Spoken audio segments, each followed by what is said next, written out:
You've moved away, at least in the conversations you and I have had over the last few years, from what started out as the kind of traditional neoconservative point of view on Iraq. Do you believe, now that we've had just a few days, less than 10 years of time since 9/11, that 9/11 was unjustly used as justification for going into Iraq, invasions of privacy, the Patriot Act, warrantless wiretapping? What's your view on that now that certainly your position has shifted or evolved over some time, but also with 10 years now of space? Well, I'll tell you, it's something that, and I was asked this question last week, it's something that makes me more uncomfortable than the crimes I committed and the fact that I did prison time with the Abramoff affair. That in itself is a thing you remember and you don't want to do, further wrong off of it. But number one above that in my mind is the fact that in that administration, someone lied and people died. And if we'd have known or at least if I'd have known the truth, I would have not have given the president full force and authority. They've never corrected that. Nobody's dug into how a few people could have lied to an entire Congress and a nation. So we still, the fact remains Saddam was a bad guy. So were the former rulers in the Sudan. I can give you a thousand bad people.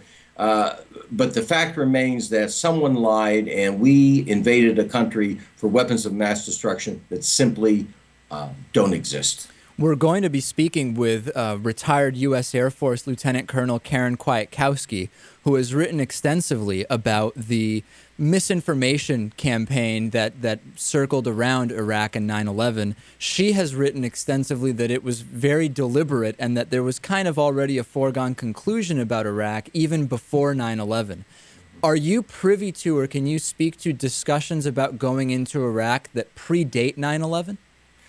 Actually, not. I mean, there was always a disgruntled attitude with Saddam Hussein, but I believe that 9/11 occurring is what gave, especially Dick Cheney, the ability to, I think, convince the president, along with I think, a terrible man named Ahmed Chalabi, who fed us false information. He wanted to be, the new thug, I call it, in Iraq.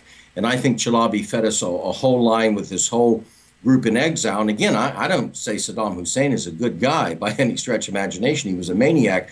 But I think they utilized 911. Prior to that, I was not brought personally as a member any significant evidence of weapons that existed there. There were rumors and hearsay. But at the appropriate time, they brought us, and I can't say what I exactly saw, but they brought us the video, the satellites, et cetera, of different items that fully convinced me, we better give the president full authority. I think 911 was utilized. As people say in politics, don't let a good emergency go to waste. And that's what I think they did. You mentioned Dick Cheney convincing President Bush to go into Iraq. So you believe that Dick Cheney was more a catalyst for the action that eventually took place than Bush was? Well, I firmly believe that. I think Cheney always pushed. His daughter was the head of the Iran desk at the State Department. A lot of people don't realize that. So she had her fingers in different Middle East affairs. And I believe that Dick Cheney and the neocons, even to this day, feel slighted because they didn't get to go all the way into Iran and bomb the heck out of it either. And again, I'm not saying Ahmadinejad he's a dictator. Saddam Hussein's a dictator. But Cheney had a game plan. And I firmly believe in my mind, and from conversations with friends over the years, that Bush might have done it, but Cheney was surely there being the cheerleader. No doubt in my mind. You've certainly spoken much more freely about your thoughts, and you haven't been hesitant to say that they have changed over the years.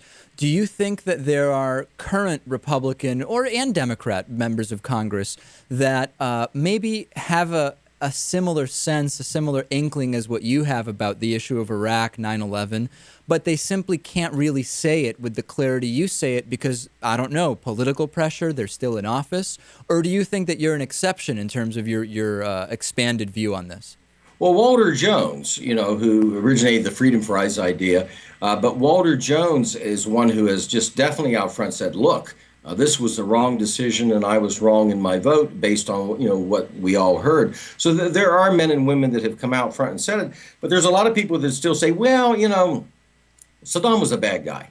Well, I'm not real happy with what they do as rulers of China, but I don't think we go and invade them. So in my case, I'm out from under the thumb of the government. They can't drag me back to Morgantown, West Virginia. So I maybe have a little bit more ability to speak out, and I'm also not in Congress anymore. But a lot of this came really afterwards, when the whole mess cleared and we really found out that they lied to us.